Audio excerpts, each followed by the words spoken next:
I was sitting alone in my apartment when my phone rang at 9:47 p.m. The screen flashed corporate compliance.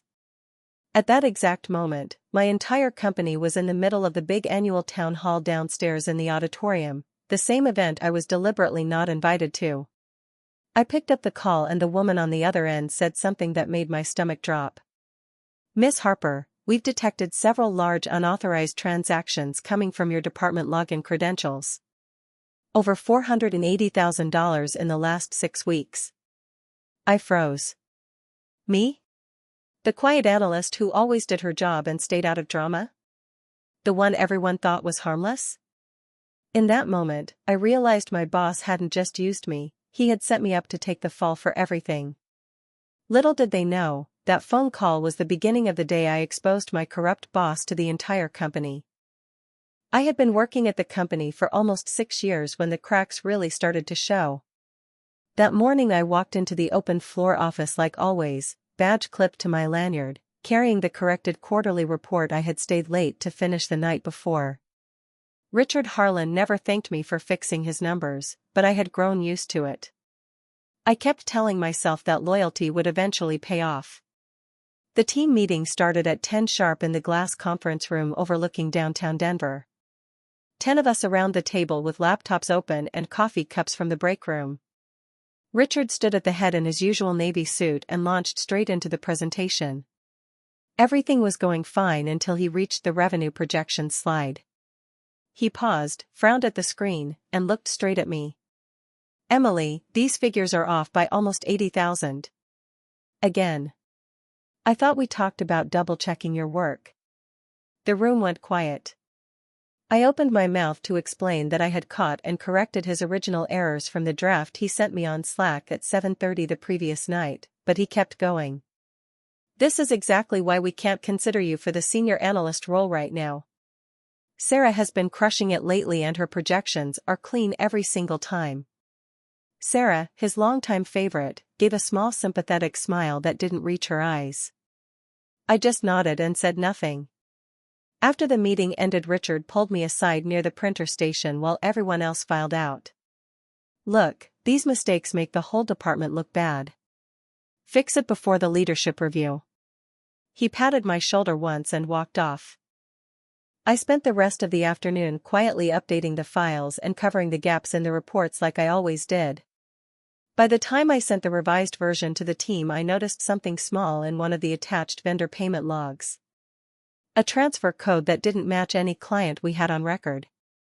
I almost flagged it, but Richard had already told me twice that week not to overthink things. That evening as I packed up my things, I watched him laughing with Sarah and 2 other guys from his inner circle near the elevator. They were heading out for drinks to celebrate the new client win I had spent 3 weeks researching. None of them invited me. I told myself it was fine. Just another normal day at the office. But something in the way Richard looked at me as the elevator doors closed made my stomach tighten. I started wondering how many other people he had pushed aside once they stopped being useful. 2 weeks later, everything came to a head during the quarterly leadership review. I had spent the entire previous weekend cleaning up the client portfolio data Richard had asked me to prepare. I sent it over on Sunday night through the company server like always. Monday morning the senior directors filed into the big conference room on the 14th floor and Richard started presenting. Halfway through his slides the numbers did not match. The projections were completely off. Gasps went around the table as one of the directors pointed it out. Richard turned slowly and looked right at me. "Emily, this is your work, correct? These errors are going to cost us credibility with the board." I tried to speak up. "I double-checked everything before I sent it over. The original file you gave me had several mismatches. I can show you the version history right now." He cut me off before I could pull up the Slack thread. "We do not have time for excuses today. This is exactly the kind of carelessness we cannot afford at this level." The room stayed silent. DP Michael Voss, who was sitting next to Richard, just shook his head and made a note on his tablet. By the end of the meeting I received a formal written warning slipped into my inbox along with an updated performance improvement plan. HR called it standard procedure under our at-will policy. I lost oversight of 3 major client accounts by the end of the day. The exclusion happened fast after that. Important strategy sessions suddenly appeared on the calendar without me on the invite list. I would see the meeting notifications pop up on Slack while I sat at my desk in the open floor plan. During lunch I overheard Sarah talking near the coffee station. "You know Richard is fed up with carrying her. Michael said she is becoming a real liability." The rumor spread quietly through the department. People stopped asking me for input on projects I used to lead. My badge access to the executive floor remained active, but every time I tried to join a discussion someone would politely redirect me back to my regular tasks. Richard walked past my desk one afternoon without stopping and said loud enough for 2 other analysts to hear, "Some people just are not built for the next step.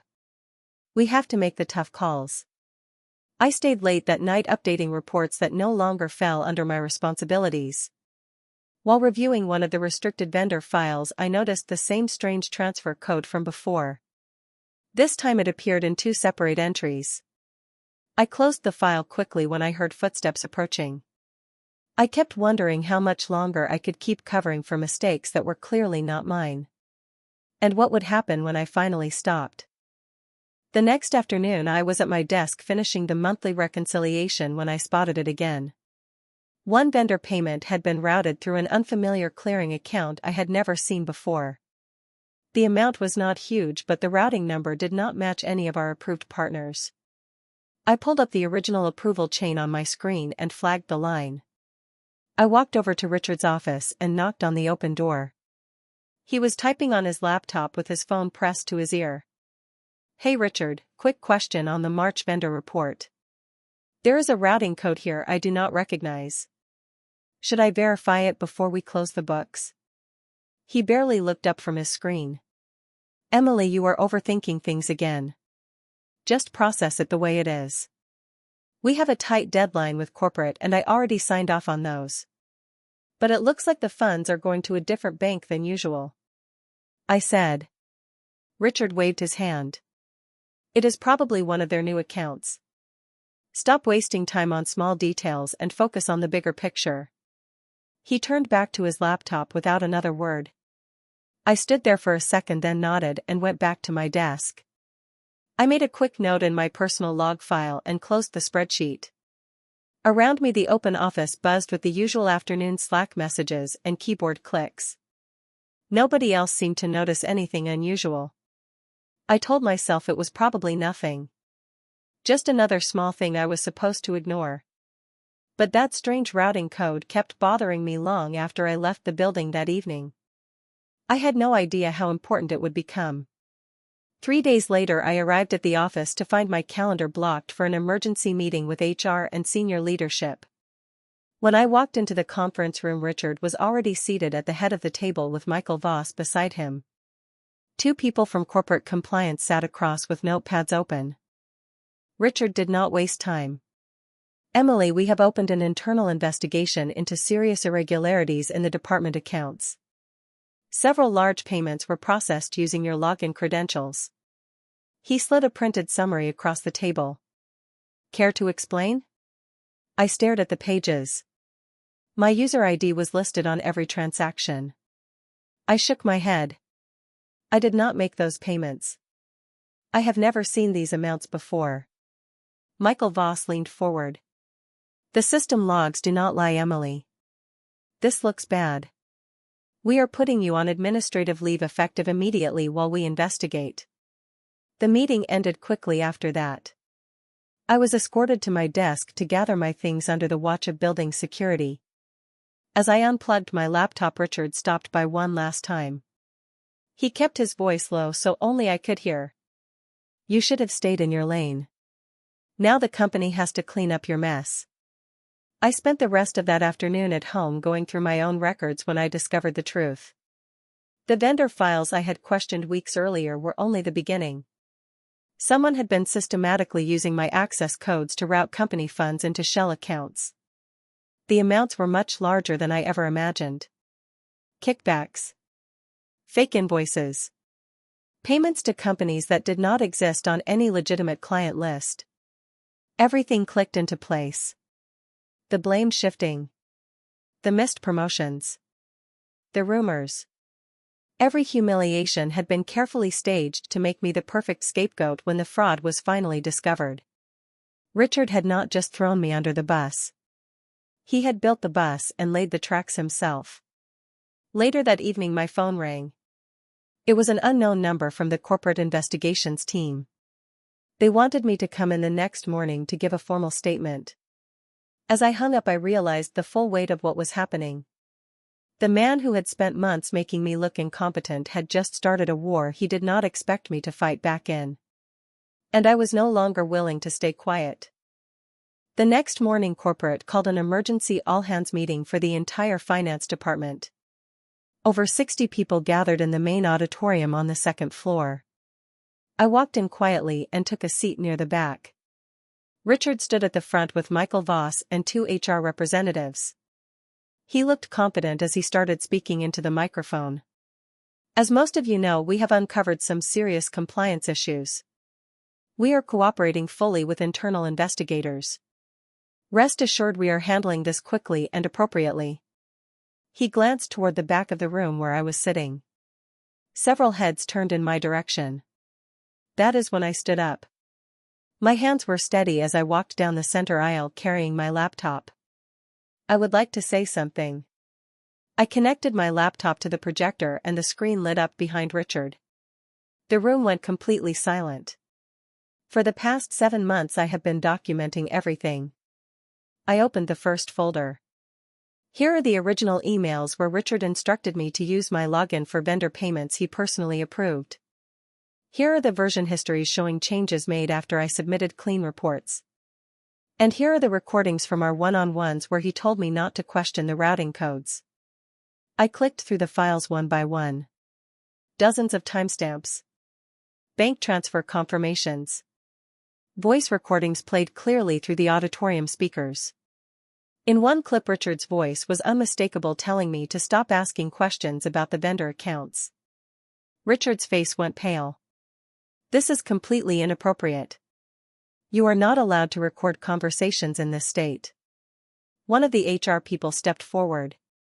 Actually, under our current policy and Colorado law, she only needed one-party consent. This is admissible. I looked directly at Richard.